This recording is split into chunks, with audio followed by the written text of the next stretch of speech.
Sucesso Evoluindo, estou Inara Soteremové. Olá pessoal, eu sou Inara do curso Soteremové. Estou aqui para falar sobre as mudanças climáticas, que é uma das nossas problemáticas nos dias atuais. Na 7ª aula do curso, vamos entender como o monitoramento e a contabilidade de carbono são importantes para projetos de REDD+. Saiba como esses processos permitem a medição e controle das emissões de gases de efeito estufa, atraem financiamento e apoiam políticas públicas.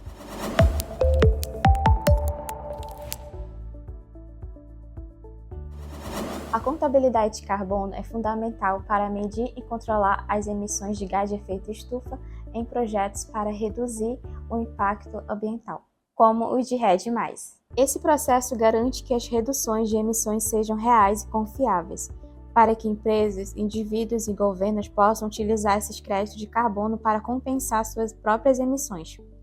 Além disso, a contabilidade de carbono apoia políticas públicas e estratégias nacionais de combate às mudanças climáticas, ajudando países como o Brasil a cumprir compromissos internacionais como o Acordo de Paris. Comunidades locais, populações tradicionais e povos originários, que são os principais responsáveis pela conservação das florestas, podem vender os créditos de carbono e obter uma renda adicional, melhorando a qualidade de vida. Isso promove a justiça social e apoia os modos de vida sustentáveis, além de incentivar a conservação ambiental.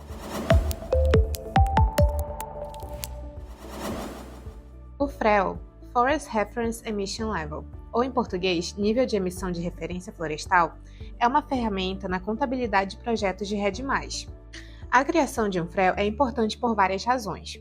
Primeiro, ele permite que os países demonstrem sua contribuição para a mitigação das mudanças climáticas no âmbito internacional, mostrando quanto conseguiram reduzir suas emissões.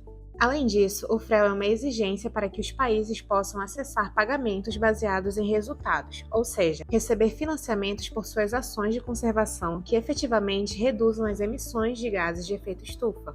Para desenvolver um FREL, os países precisam coletar dados históricos sobre suas emissões florestais e analisá-los para criar uma média que sirva como referência. Essa linha de base é ajustada conforme as circunstâncias nacionais, como mudanças na legislação ou no uso da terra, garantindo que o FREL reflita com precisão a situação específica de cada país. O FREL também ajuda os países a monitorar e melhorar continuamente suas estratégias de manejo florestal e conservação ambiental.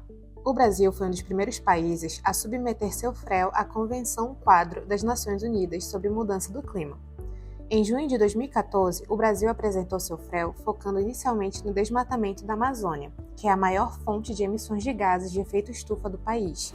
Agora que você foi apresentado ao FREL, vamos conhecer alguns conceitos essenciais para a contabilidade de carbono, como o período de referência e a linha de base. Para isso, vamos chamar o Vitor Salviati, ele é biólogo e trabalha na Fundação Amazônia Sustentável.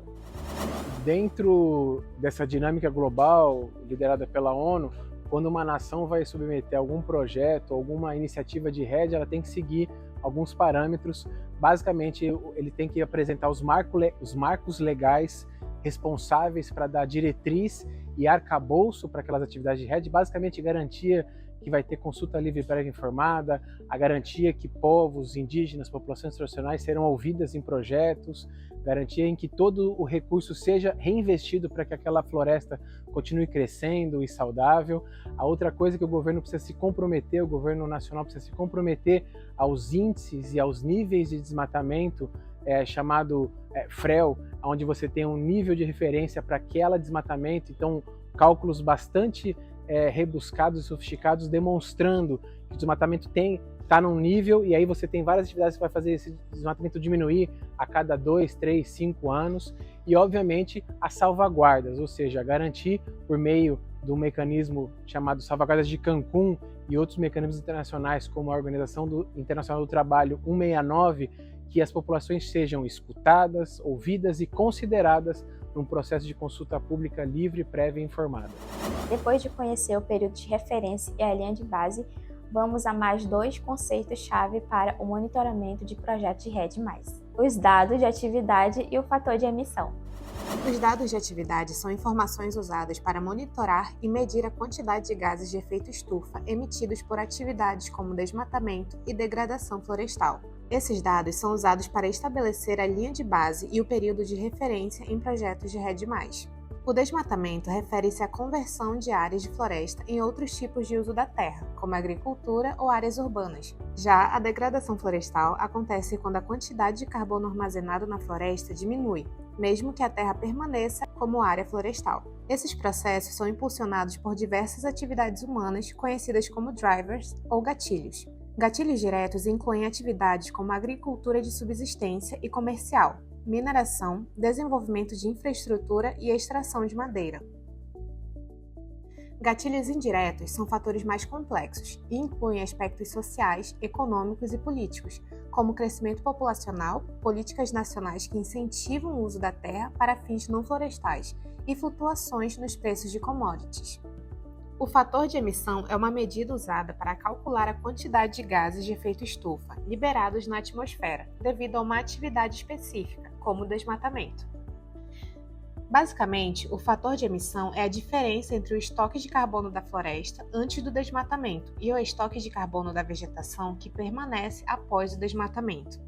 Por exemplo, se uma floresta tem um estoque de carbono de 700 toneladas de CO2 equivalente e após o desmatamento a terra é usada para a agricultura com um estoque de carbono de 18 toneladas de CO2 equivalente, o fator de emissão seria 700 menos 18, que é igual a 682 toneladas de CO2 emitidos na atmosfera.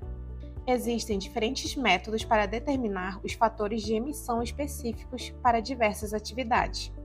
Esses métodos podem variar dependendo do tipo de vegetação, do uso do solo após o desmatamento e das práticas de manejo adotadas. Em projetos de REDD+, por exemplo, fatores de emissão são calculados para atividades como a agricultura de subsistência, a agricultura comercial, a extração de madeira e o desenvolvimento de infraestrutura, que pode incluir construção de estradas, barragens, áreas urbanas e industriais, minas e portos.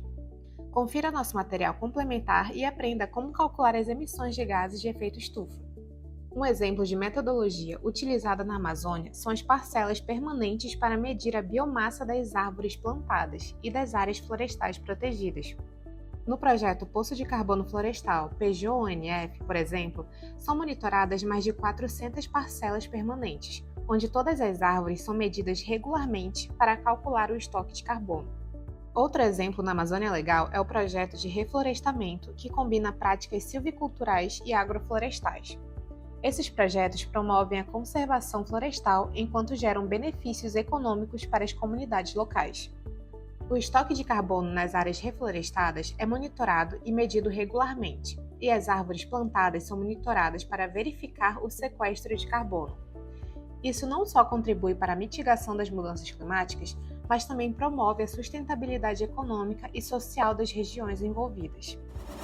Chegamos ao fim do 7º episódio. Antes de ir, deixo aqui algumas perguntas para pensarmos sobre as lições de hoje.